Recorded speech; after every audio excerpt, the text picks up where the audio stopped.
Akkam jirtu hordoftoota maatii Ibsoo Teek har'as viidiyoo barsiisa tokko qabadhee isinii dhiyaadheera. Viidiyoon har'a qabadhee isinii dhiyaadhes akkuma galumsa isaa irratti argitanii Itoophiyaa keessatti tiiktookiin kaffaluu eegaleera isa jedhudha. Kanaan dura biyyoota torban keessatti qofaa kaffalaa ture. Isaanis akkuma argaa jirtanii US, UK, Germany, Spain, Faransii fi Itaalii keessattidha inni kaffalaa ture jechuudha. Haa ta'uyyuu malee amma immoo fayyadamtoonni tiiktookii garmalee akkuma argaa jirtanii biyyuma keenya keessatti biyyuma Itoophiyaa kana keessatti iyyuu irra caalaatiin waan baay'achaa dhufeef sababa kanaaf hordoftoota waan godhateef yookaan immoo fayyadamtoonni isaa akkasuma waan garmalee heddummaatanii fi qofii isaas gara kaffaltii kana biyyoota kaan keessatti akkasuma Afrikaa keessattis akka babal'atu godheera. Egaa kanatti otoo hin seeniin dura ani maqaan koo Ibsaan jedhama, namoota nan beeknee fi chaanaalii Ibsoo Teek jedhurraatiin dhimma onlaayinii akkasii fi akkasumas barsiisa teekinooloojii akkaataa itti yuutuubiin guddifamu haala garaa garaatiin barsiisaan ture akkuma argaa jirtan jechuudha. Isaaniin seentanii ilaaluu dandeessu. Namoonni sabiskiraayibii hin goone akkuma argaa jirtan sabiskiraayibii gootanii mallattoo deebilee ool yoo jettan waan viidiyoo ani yeroo irraa gara yerootti hojjedhu hundisaayyuu tooraan isin bira gahaa jechuudha. Egaa gamanumaan gara akkamitti akka tiiktookii irraatii birrii argachuu dandeenyu weebsaayitii mataa irraatii wal faana gallee ilaalla jechuudha. Na waliin tura. Egaa Afrikaa keessatti erga tiiktookiin kun erga kaffaluu eegale jechuudha.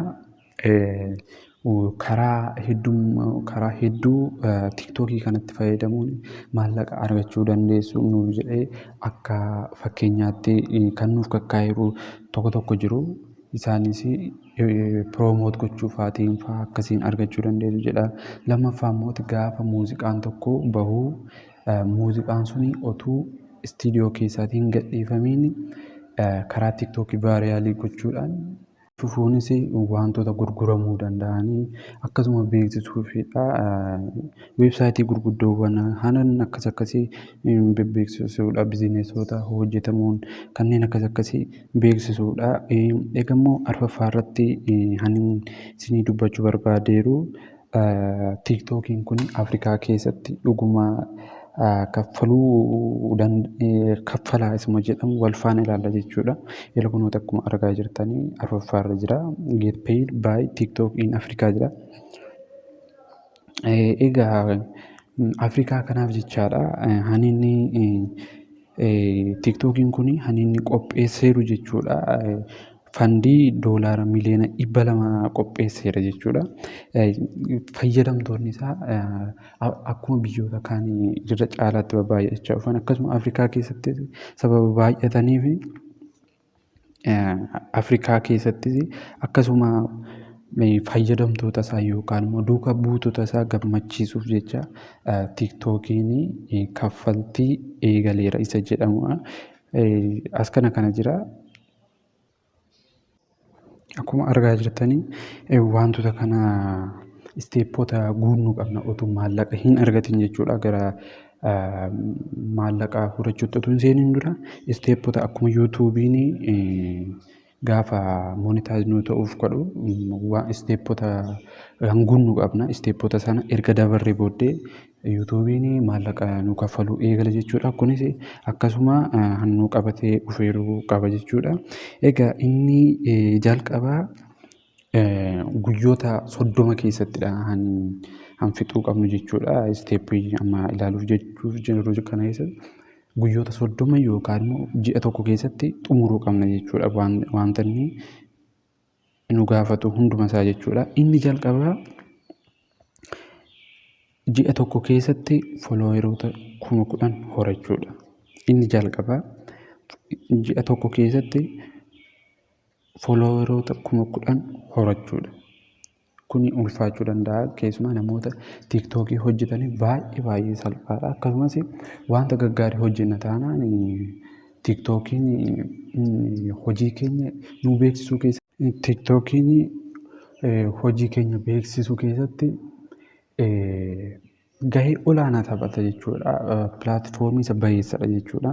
Amma fakkeenya ogummaa bareedaa tokko qabna taanaan dandeettii fakkii kaachisuu akkasumas dandeettii nama kolfalchiisuu waan akkasii qabna taanaan akkuma beektanii tiiktookiin gahee olaanaa kan taphatu akkasumas nama tokko beeksisuu keessatti gahee guddaa kan taphatu kanneen akka tiiktookii ammatti waan jirus natti hin fakkaatu. Inni lammaffaa immoo Profile view kuma kudhaan godhachuu qabna jechuudha. Innis piikcharii kanarraati akkuma argaa jirtanii